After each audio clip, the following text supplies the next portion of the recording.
Hello les amis, alors il m'est arrivé un truc marrant au travail et du coup j'ai envie de partager ça avec vous. Donc au travail, ils ont refait les chiottes du bureau et franchement elles sont canon. Elles sont même mieux que mes propres toilettes à moi, je trouve. Du coup ça me perturbe un peu, je sais pas trop comment me positionner par rapport à ce ressenti parce que je pensais pas que ça m'arriverait un jour et certainement pas avec les toilettes du travail. Maintenant, ils ont mis 2 mois pour les faire. Nous, on avait envie de se pendre parce que dans notre boîte, ils sont pas très télétravail, donc on vient tous les jours au bureau et c'était un boucan infernal. Enfin, on avait envie de se jeter par la fenêtre.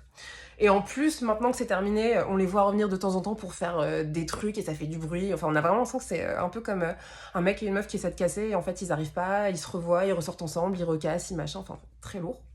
Et un soir, je suis restée un peu tard au travail, le bureau était vide, après une journée très très chargée en plus, très très speed, où t'as pas un moment pour toi et tout, et j'avais besoin de faire un truc où je devais me concentrer.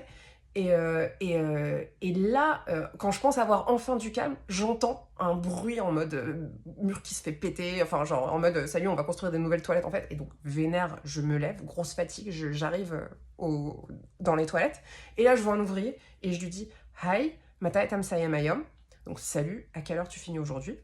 Et là le mec me regarde et il est un peu surpris et il me fait un petit sourire et il répond pas.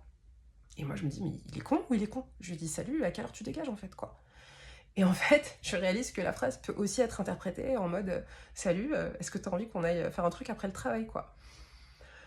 Maintenant, pour que vous visualisez la situation, le mec, c'était pas le livreur de la pub Coca-Cola. C'était plutôt une ambiance Nourba. Donc, grosse angoisse. Et là, je me dis, quand je comprends la potentielle méprise qui est en train de se jouer, je me dis, non, mais attends, on va expliciter toute cette histoire parce que ça va pas du tout. Non, mais je t'explique, en fait, tu fais beaucoup de bruit et moi, ça m'empêche de me concentrer. Donc, je voulais savoir quand est-ce que tu finissais le travail. Et je me suis enfuie des toilettes. Donc, moralité, si un jour vous devez vous faire mal comprendre par une personne, faites attention à bien choisir parce que parfois, sur un malentendu, ça peut marcher.